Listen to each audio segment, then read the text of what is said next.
బాహుబలి కోసం రాజమౌళి తర్వాత అత్యంత కష్టపడింది, అత్యంత కమిట్మెంట్ చూపించింది ఎవరు అంటే మరో మాట లేకుండా ప్రభాస్ పేరు చెప్పేయొచ్చు. మధ్యలో వేరే సినిమా చేసుకునే అవకాశం ఉన్నా ప్రభాస్ ఉపయోగించుకోలేదు. 4 ఏళ్ల పాటు ఈ ఒక్క సినిమాకి అంకితం అయిపోయాడు. మామూలుగా అయితే ఈ 4 ఏళ్లలో 7-8 సినిమాలు చేసేసుండొచ్చు. ఎంతో సంపాదించి ఉండొచ్చు. కానీ ప్రభాస్ అలా చేయలేదు. మరి అతను చూపించిన కమిట్మెంట్ కు, పడ్డ కష్టానికి, వెచ్చించిన సమయానికి ఎంత విలువ కట్టాలి? బాహుబలి నిర్మాతలైతే ఈ విలువను 75 కోట్లుగా తేల్చినట్లు సమాచారం.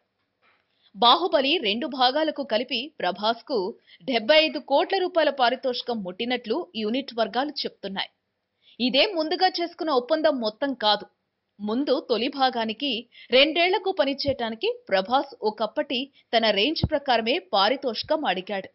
కానీ ఈ సినిమా తర్వాత 2 భాగాలైంది. వర్కింగ్ డేస్ పెరిగాయి. సినిమా రేంజ్ కూడా ఊహించని స్థాయికి చేరింది. 2 భాగాలకు కలిపి ఆదాయం కూడా అనూహ్యంగా వచ్చింది. ఈ నేపథ్యంలోనే ప్రభాస్ కు 75 కోట్లు ముట్టజెప్పారట నిర్మాతలు.